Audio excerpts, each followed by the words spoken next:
So we're now going to start the 15th ward section of this forum. The 15th ward, if you've ever seen it on a map, it's a very interesting shape. It covers Canaryville, Back of the Yards, Brighton Park, Gage Park, Chicago Lawn, and West Englewood. Tonight we're joined by Ms. Vicko Alvarez and Ms. Gloria Williams. Thank you both for coming. We really appreciate it. You have 90 seconds to respond to each question, and then we're going to do a 60-second closing remarks. And with that, we will get started if everybody's ready. So the new map of the 15th ward includes small parts of Canaryville, Back of the Yards, Brighton Park, Gage Park, Chicago Lawn, and West Englewood. How would you unify such a gerrymandered ward and balance potentially competing interests across the neighborhoods?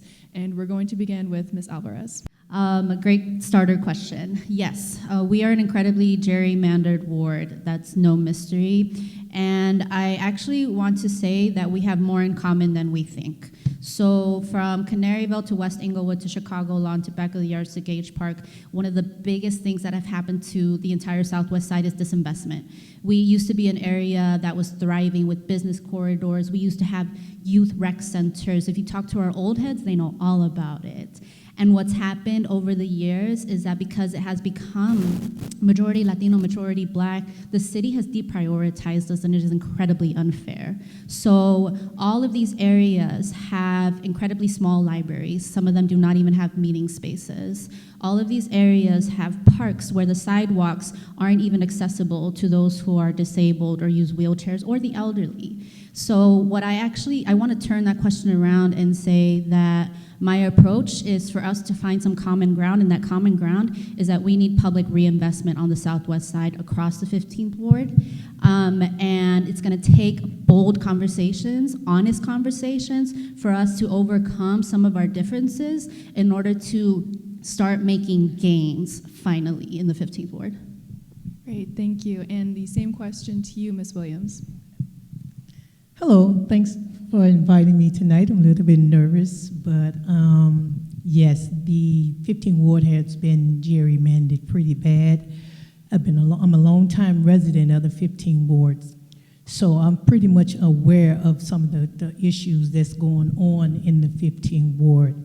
And what I found out when I went to a beat meeting in the Canaryville area, they have the same issues that we have in Back of the Yards, Brighton Park, and Canaryville. So the goal is to connect each and everyone in that ward to work together collectively, because we can't do it by ourselves. So the aldermen cannot do it by ourselves. The residents have to also play a part and be engaged in this process. With crime, an important issue to many constituents, how would you make them feel more safe on a day-to-day basis? That is a wonderful question to ask.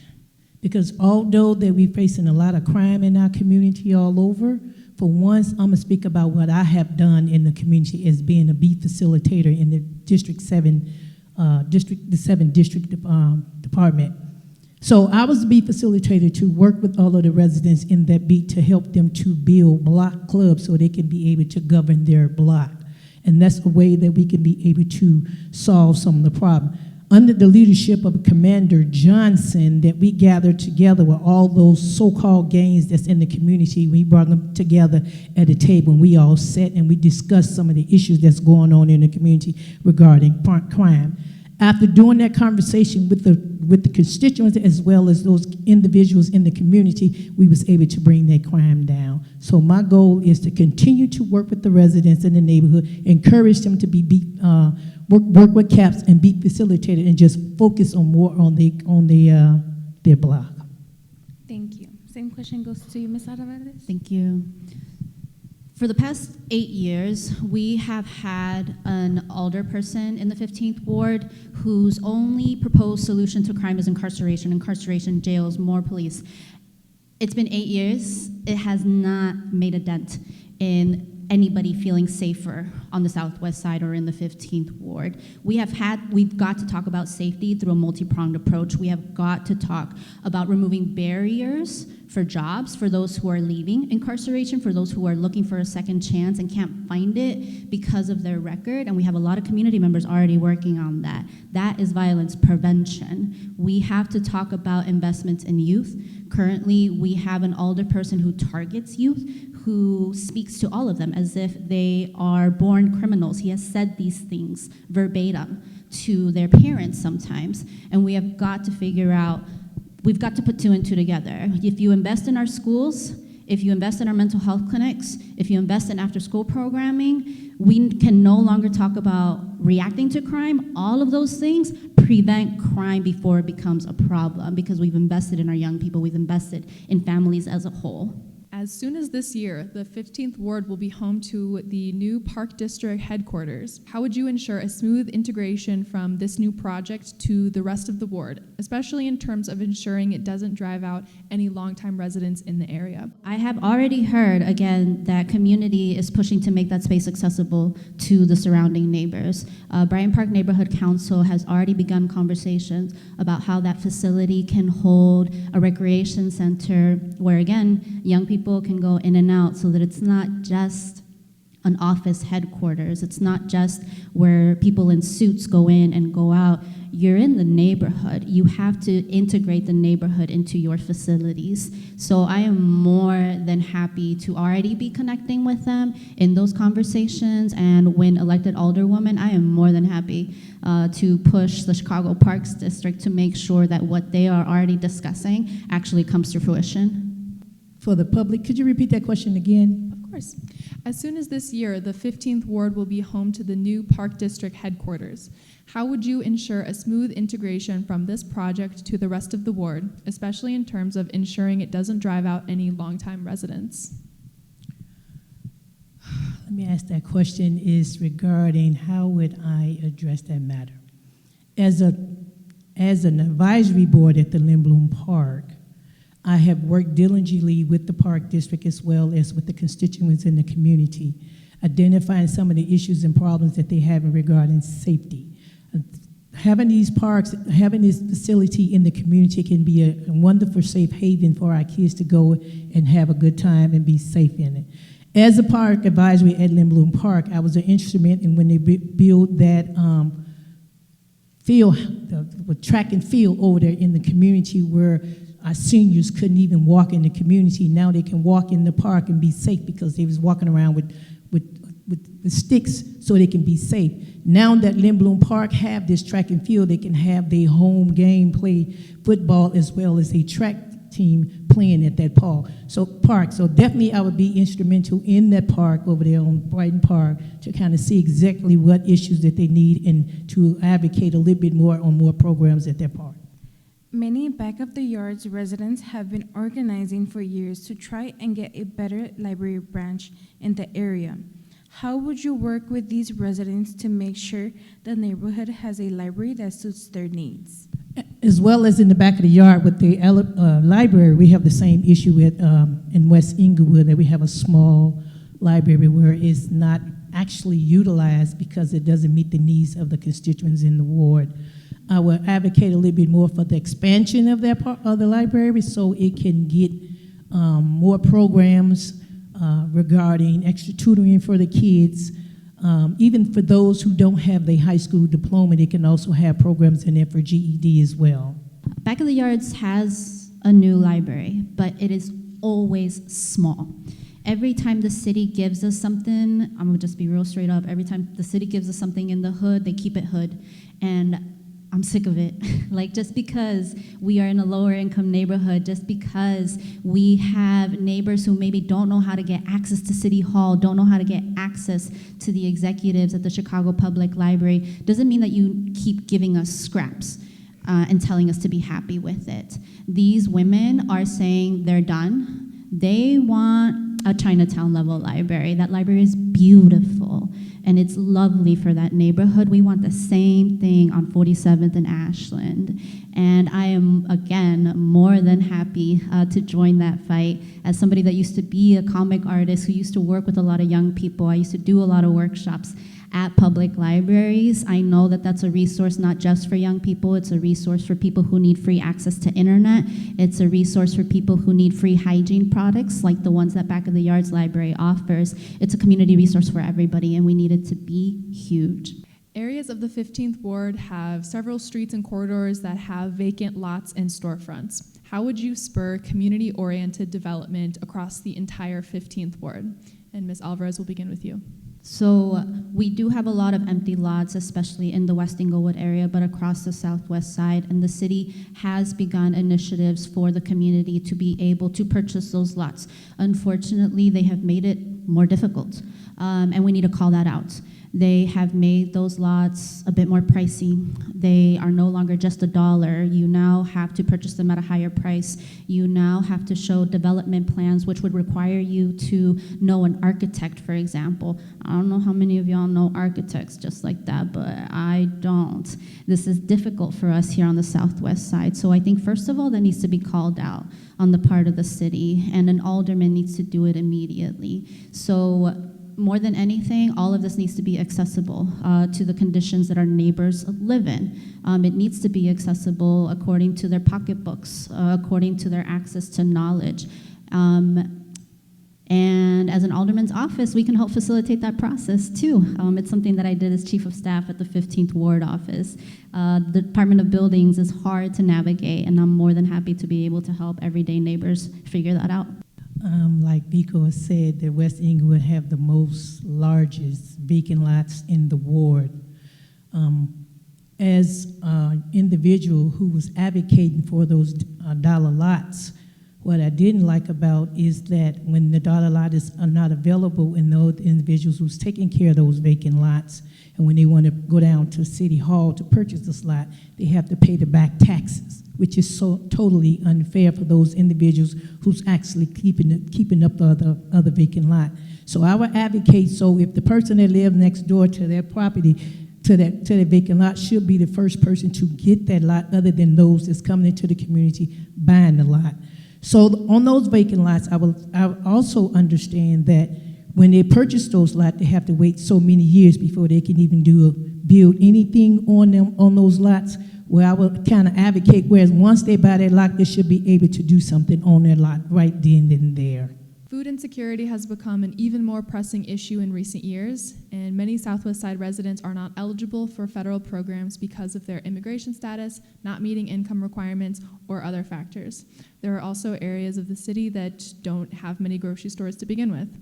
As a city council member, how would you address food insecurity in your neighborhoods? Well, I was very instrumental when Whole Food came into the greater Englewood community, and I would be instrumental in bringing more, instrumental in advocating and bringing a quality grocery store in the neighborhood, and make it very affordable for those residents who's purchasing from the neighborhood. I'm fully aware that Food for Less is closed on 47th Street due to, from my understanding, a eroding problem that they have it at the store that they had to close because the landlord did not want to address those issues. Keep in mind that where that mall at, it used to be the Back of the Yards Union Yard years ago. And then we used to have, years ago it used to be a stockyard or something like that. But anyway, it's the fact that we need quality grocery stores that's in the community. I attended the 5 aldermen in the Englewood area, and we had a town hall meeting on what store we would like to bring in the community so it can be affordable for the residents in the community. I'm fully aware, and I'm working on that plan with some of the organizations that's in the community to address the food desert that's going on in the greater Englewood area as well in the surrounding area. I want us to use our imagination to prop up what's already happening in the community. We have a lot of amazing urban gardeners on the southwest side, Star Farms, we have Growing Home, and they are already hosting what are practically free are very low-cost vegetable and produce giveaways. Many of us here are probably familiar with mercaditos, right, in Mexico or in our home countries. Why can't we have those here on the southwest side? Why can't we have more of those open-air markets where those are easily accessible at a very low price to all of our neighbors? That's one way to not only make food available to our neighbors, but support local businesses, very small businesses, vendedores, why not?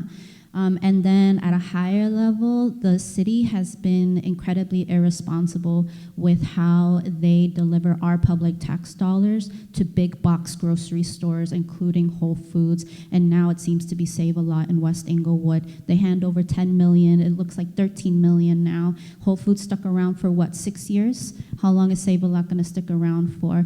We are not tight enough. We are not regulated enough in making sure that these companies stick around if they're going to be here. And quite frankly, a lot of neighbors didn't even want them here in the first place. So there wasn't even community input from the jump. So more than anything, we need community input. If it's going to go corporate, we need long-term commitments if any of our public dollars are going to contribute to them.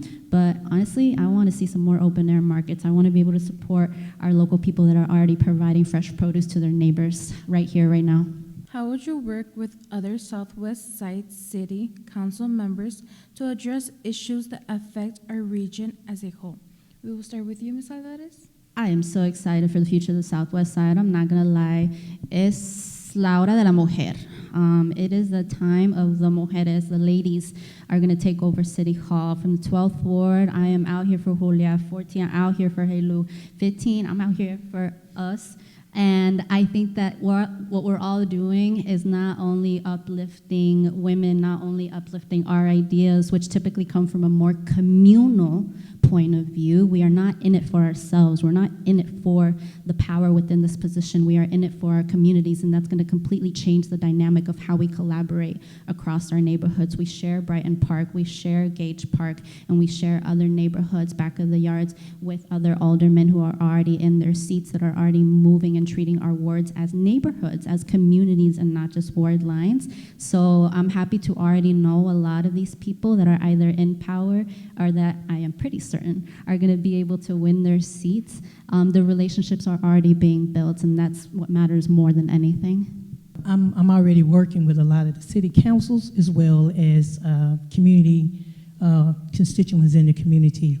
I have an organization called Voices of West England, and I have worked with several of the elected officials addressing some of the issues and concerns that we have in our community, and put on various community events that address the community regarding property taxes, regarding the vacant lots, regarding the housing crisis that we have, even having informational sessions on human trafficking that's occurring in our community, in our backyard, that people are not aware of. So I'm already doing the work as of today of working with the city council and all of the communities that make up the 15th Ward. It's Gage Park as well as West Lawn. I know individuals in that area. I know individuals in Canaryville as well as Brighton Park and back of the yards. Thank you both. And this brings us to our last question. Will you commit to regular town halls and community meetings if you were elected alderwoman? And we'll begin with you, Ms. Williams. Yes, I would definitely do town hall meetings. Town hall meetings are very important so people can get out and learn what's going on in the community. I know a lot of times most of the city councils will do a lot of the Facebook a lot of time putting the information out.